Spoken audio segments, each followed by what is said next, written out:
Hey friends, it's Julie from Plan to Create. Thanks for joining me today. I'm going to walk you through the process of setting up a color scheme in your planner for an entire month, and I'm just going to share with you basically how I go about it, why I bother to do it, and kind of some of the materials that I'm planning to use in my planner for November.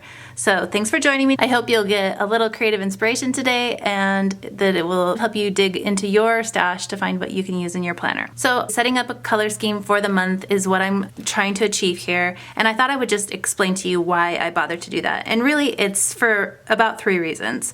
The first reason is that I do really enjoy seeing a consistent color scheme as I look through my pages for an entire month. It's really like peaceful and not like jarring from week to week as you switch and try something totally different. And it's totally not necessary, it's just a preference, but it's just something that I will say. It gives me kind of a sense of familiarity throughout the whole month when I see some of the same things repeating in my planner, and I do enjoy that.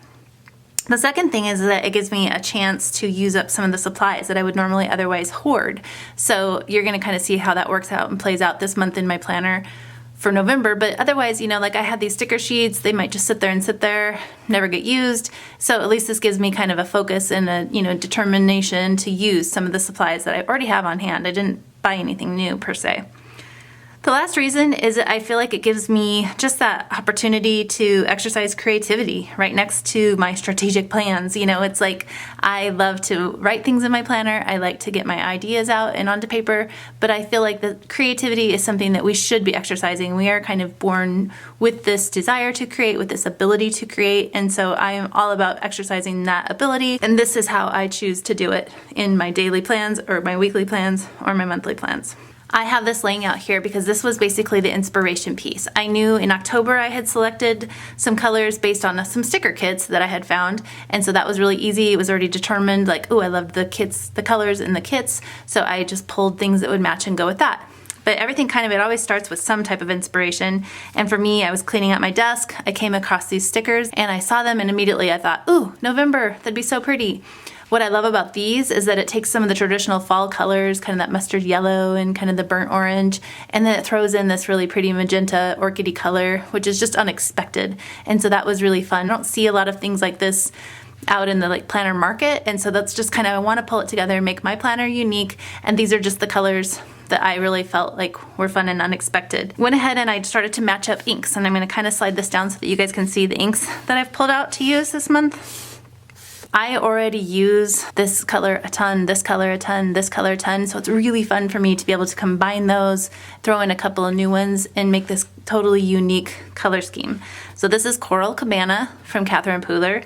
This one is called Bashful. It's from Close to My Heart, and it's just a really good, stable, faithful color. Shea butter, is it Shea or Shea?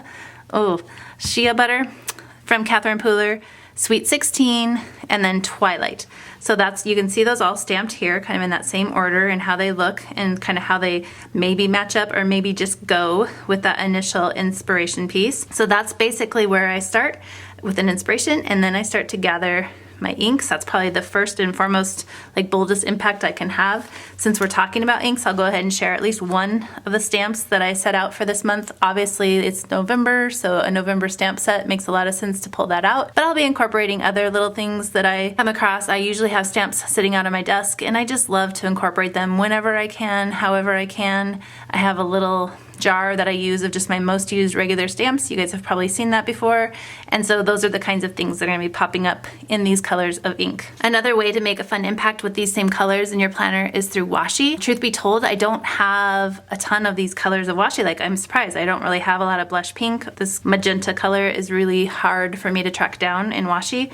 So I pulled what I had, and I love the boldness of this. So I'm going to just kind of see how these work. I hope that they are able to just be on repeat in my planner and just show up in places that will help carry out this theme. Mild liners and other markers are a really fantastic way and pretty inexpensive way for you to add color on your pages.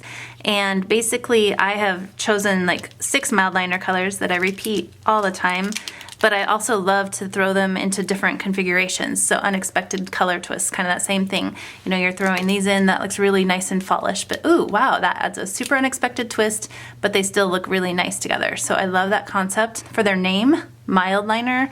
They are still a little bit bolder than I sometimes want on my pages, and so I have really been enjoying these Tombow markers. They are a slightly bit softer representation, and so I am using these a little bit more and more in my planner and enjoying those. So I feel like these are kind of the counterparts of some of these colors, and so you'll be seeing all of those in my planner. As I've mentioned before, I basically took 6 colors and I started to slowly build the representation I had for them. So I had inks, I had mild liners, and then I had stickers, and you can see, I'll give you a shot of me opening this drawer. Everything's color coordinated, and I'm going to come through and select the sticker colors that will work with my color scheme for November. Here I'm going to show you just like the gray color stickers that I have, and I just buy simple ones that I can use over and over in a lot of different applications, and it gives me a chance to exercise that color in different ways throughout my planner.